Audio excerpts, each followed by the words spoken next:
जय Shri Shyam, grooming business insights में आपका स्वागत है। शुरुआत करते हैं आज की अपनी पहली अपडेट से। हमारी पहली अपडेट आ रही है बिग 4 कंपनीज में से एक डेलॉयट की तरफ से। बताया जा रहा है कि यूएस के सिक्योरिटी एंड एक्सचेंज डिपार्टमेंट ने डेलॉयट के ऊपर बड़े इल्जाम लगाए हैं नेग्लिजेंस के। जी हाँ, ये सारा मामला जुड़ा है नाइजीरिया की एक e commerce company Tingo group की तरफ से। टिंगो ग्रुप ने बताया था कि इनके पास कैश फ्लो अच्छा खासा मौजूद है और इसकी ऑडिट भी डेलॉयट ग्रुप ने करी थी। डेलॉयट ने इसके ऑडिट करके बताया कि इनके पास $600 मिलियन से भी ज्यादा का कैश फ्लो मौजूद है। लेकिन जब यूएस के एक्सचेंज कमीशन ने इसकी जांच करी तब बात सामने आई कि इस पूरी कंपनी के पास जितने भी एसेट्स हैं वो बहुत ही ज्यादा हाइपर इन्फ्लेटेड हैं और इनके पास जो कैश है वो सिर्फ 4100 रुपए का है। जी हां, $50 के करीब का पूरी कंपनी के पास कैश है। और डेलॉयट के इस नेग्लिजेंस पर हिंडनबर्ग ने भी एक रिपोर्ट में बात कही थी और कहा था कि डेलॉयट ने यहां पर बड़ी गलती की है। वैसे क्या लगता है आपको इस पूरी अपडेट के बारे में? कमेंट में बताइए। अगली खबर आ रही है हमारे देश की मिनिस्ट्री ऑफ माइंस की तरफ से। इसके जो मिनिस्टर हैं प्रहलाद जोशी, इन्होंने कहा है कि गवर्नमेंट एम कर रही है कि साल 2025 से लेकर साल 2026 तक देश भर में जो 500 के करीब मिनरल ब्लॉक्स हैं इन्हें ऑक्शन किया जाए। आखिरकार ये मिनरल ब्लॉक्स क्या होते हैं?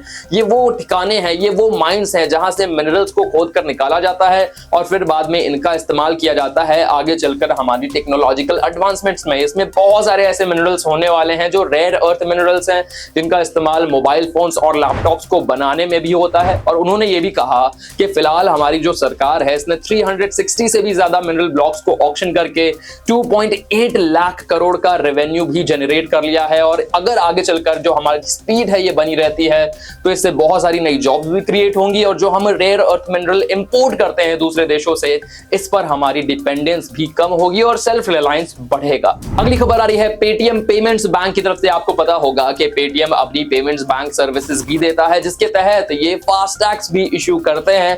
बैंक्स के पास अथॉरिटी है कि ये फास्टैग इशू कर सकते हैं। और अब पेटीएम के ऊपर आरोप लगाया जा रहा है कि इनकी जो क्वालिटी है, इनकी जो सर्विस के स्टैंडर्ड्स हैं, ये अप टू द मार्क नहीं होने की वजह से NHAI यानी कि national highway authority of India ने बैन कर दिया है अगले 6 महीने के लिए कोई भी फास्टैग इशू करने से। यानी कि अगले 6 महीने पेटीएम पेमेंट्स बैंक फास्टैग्स को इशू नहीं कर पाता क्योंकि इनकी जो सर्विसेज हैं वो अच्छी तरीके से एग्जीक्यूट नहीं हो पा रही थी। अगली खबर आ रही है अयोध्या टूरिज्म की तरफ से। बताया जा रहा है कि अयोध्या टूरिज्म के लिए अब अमेरिकन कंपनीज भी इंडिया में इन्वेस्ट कर रही हैं। जी हां, रिसेंटली खबर ये आई कि अंजलि इन्वेस्टमेंट जो कि एक अमेरिकन फर्म है, अमेरिका में रजिस्टर्ड है, ये यूपी टूरिज्म डिपार्टमेंट के साथ एक एग्रीमेंट साइन कर चुकी है। इस एग्रीमेंट के तहत ये अयोध्या के अंदर राम टेम्पल के नियर बाय एरिया में एक 100 बेडरूम का रिजॉर्ट तैयार करने वाले हैं। मकसद बिल्कुल साफ है ताकि जो टूरिज्म बढ़ रहा है उसमें यहाँ फायदा उठाया जा सके। बताया जा रहा है कि अयोध्या में राम टेम्पल बनने के बाद से जो टूरिज्म है उसे बहुत ज्यादा बूस्ट मिलने वाला है। और इतना ही नहीं, जेफरीज जो कि एक ग्लोबल ब्रोकरेज फर्म है, इसने तो ये भी कहा कि अयोध्या के अंदर हर साल 5 करोड़ के करीब टूरिस्ट दर्शन करने आएंगे जिससे टूरिज्म को अच्छा खासा मुनाफा मिलने वाला है। अगली खबर आ रही है यूरोप की कंट्री जर्मनी की तरफ से। बताया जा रहा है कि जर्मनी के अंदर 45 के करीब ऐसी कंपनीज हैं जो आगे चलकर शुरुआत करने वाली हैं 4 डे वर्क वीक की। जी हाँ, ये एक एक्सपेरिमेंट होने वाला है जहां पर हफ्ते में लोगों को यानी कि एम्प्लॉइज को सिर्फ 4 दिन ही काम करना होगा। फिलहाल ये जो काम है ये 5 दिन का रहता है और बताया जा रहा है कि यहाँ पर एम्प्लॉइज को 1 दिन की एक्स्ट्रा छुट्टी दी जाएगी बिना उनके पैसे को कट किए। माना जा रहा है कि ये जो फैसला लिया गया है इन कंपनीज के द्वारा इसलिए लिया गया है ताकि जो इनके एम्प्लॉइज हैं उनकी जो वर्क लाइफ बैलेंस है ये और बेहतर हो सके। वहां का जो ट्रेड यूनियन है इसने इस फैसले को सपोर्ट किया है। फिलहाल ये इनिशियल फेज में है, देखना होगा कि इससे एम्प्लॉइज की जो सेहत है वो कितनी अच्छी होती है और कंपनीज का जो मुनाफा है वो कितना बढ़ता या घटता है। वैसे आपको इसके बारे में क्या लगता है?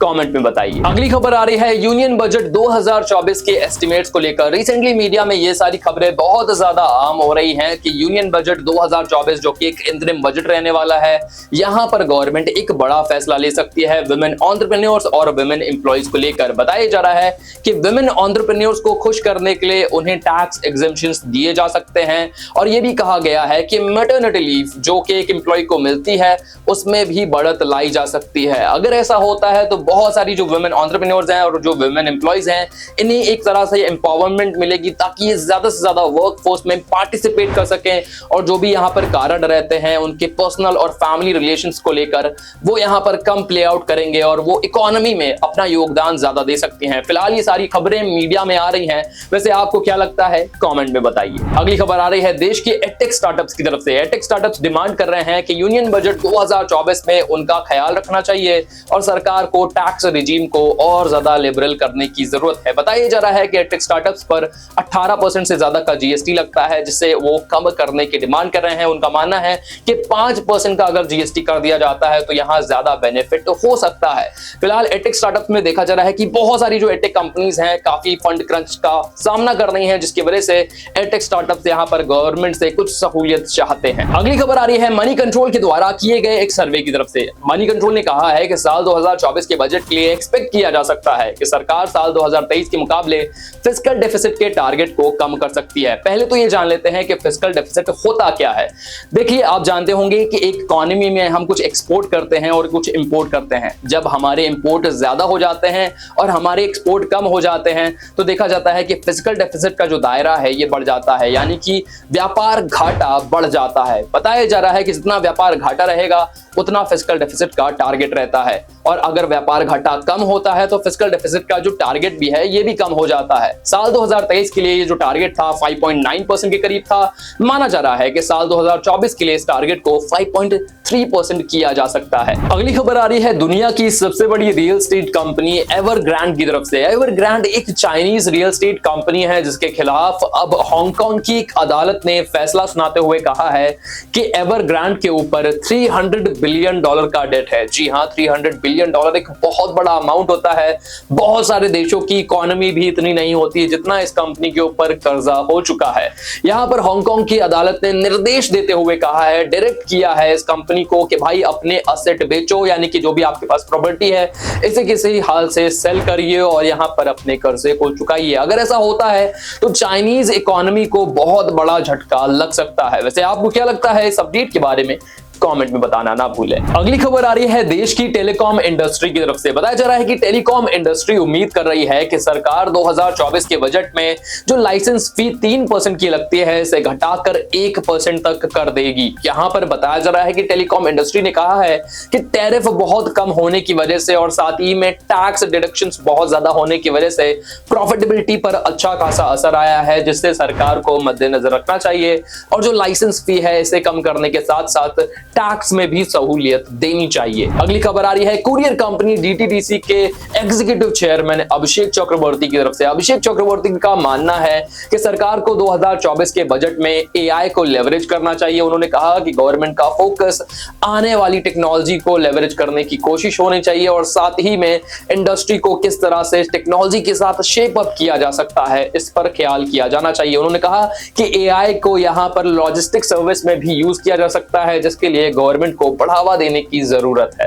अगली खबर आ रही है टायर बनाने वाली कंपनी जेके टायर के मैनेजिंग डायरेक्टर रघुपति सिंघानिया की तरफ से, जिन्होंने कहा है कि अगर सरकार एम कर रही है कि आने वाले कुछ सालों में भारत को दुनिया की तीसरी सबसे बड़ी इकोनॉमी बनाना है तो इसके लिए हमें अपने बजट को रोबस्ट करना होगा। उनके कहने का मतलब था कि हमें अपने बजट एक्सपेंडिचर को बढ़ाने की जरूरत है। वो साथ में इस बात की भी कवायद करते हैं कि हमें अपने टैक्स कॉर्पोरेट्स को भी देखने की जरूरत है ताकि जो हमारा रेवेन्यू है इससे भी अच्छी खासी अर्निंग हो सके। साथ ही में उन्होंने कहा कि कैपिटल एक्सपेंडिचर को बढ़ाया जा सकता है। अगर ऐसा होता है तो देश में रोजगार भी बढ़ेंगे, साथ ही में देश दुनिया की तीसरी सबसे बड़ी इकोनॉमी आसानी से बन पाएगा। अगली खबर आ रही है देश की हॉस्पिटैलिटी इंडस्ट्री की तरफ से, जिसका मानना है कि कोविड-19 का जो पैंडेमिक था इससे हॉस्पिटैलिटी सेक्टर को बहुत ज्यादा नुकसान हुआ है और इसको वापस से अच्छी तरीके से एस्टैब्लिश करने के लिए गवर्नमेंट को एक नई मिनिस्ट्री का गठन करने की जरूरत है। साल 2024 के बजट में उनका डिमांड है कि भाई अलग से एक मिनिस्ट्री बना दी जाए ताकि जो हमारा टूरिज्म और हॉस्पिटैलिटी का सेगमेंट है इसे फ्लरिश किया जा सके। हाल फिलहाल में देखा गया है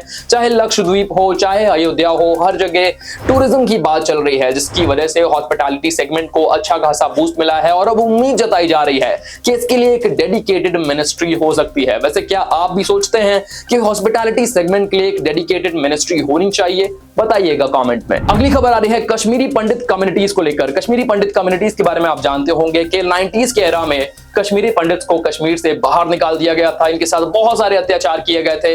इसके ऊपर एक मूवी भी बनी है जिसका नाम है कश्मीर फाइल्स, शायद आपने देखी भी होगी। अब कश्मीरी पंडित के जो रिप्रेजेंटेटिव हैं विक्रम कौल, इन्होंने गवर्नमेंट से अर्ज किया है कि कश्मीरी पंडित्स का जो रिलीफ पैकेज है इसे बढ़ा देना चाहिए। उन्होंने ये भी कहा कि अनएम्प्लॉयमेंट हमारे जो यूथ हैं कश्मीरी पंडित्स, इनमें बहुत ज्यादा है, जिसको देखते हुए एक एम्प्लॉयमेंट पैकेज भी दिया जाए ताकि हमारी जो कम्युनिटी है ये जॉब कर सके और अपने फ्यूचर को सिक्योर कर सके। अगली खबर आ रही है सरकार की एम्बिशियस स्कीम सूर्योदय योजना को लेकर। सूर्योदय योजना जिसकी अनाउंसमेंट हमारे प्रधानमंत्री नरेंद्र मोदी ने अयोध्या में राम टेम्पल के इनॉग्रेशन के बाद कही थी, जिसमें कहा गया था कि 1 करोड़ के करीब घरों में सोलर पैनल्स लगाए जाएंगे। और अब बताया जा रहा है कि हमारे बजट 2024 में इसके लिए अनाउंस किया जा सकता है कि इस योजना के लिए 20,000 करोड़ अलोकेट होंगे। बताया जा रहा है, सारी मीडिया रिपोर्ट्स में आ रही हैं बातें, और ये भी कहा गया कि इस पर गवर्नमेंट बहुत ज्यादा सीरियस है। तो यहां हम सम अप करते हैं आज की अपनी डेली बिजनेस इनसाइट्स को। आई होप आपको ये वीडियो पसंद आया होगा। वीडियो पसंद आया हो तो इसे लाइक कर दीजिए, ज्यादा से ज्यादा लोगों तक शेयर करिए। हमारे टेलीग्राम से जुड़ना बिल्कुल ना भूले, जहां पर ये इनसाइट्स और बहुत कुछ हम पोस्ट करते रहते हैं, वो भी बिल्कुल फ्री ऑफ कॉस्ट। तो जल्दी जुड़िए हमारे टेलीग्राम चैनल से। मिलेंगे अगली वीडियो में, तब तक के लिए शुक्रिया, गुड बाय, टाटा, जय श्री श्याम।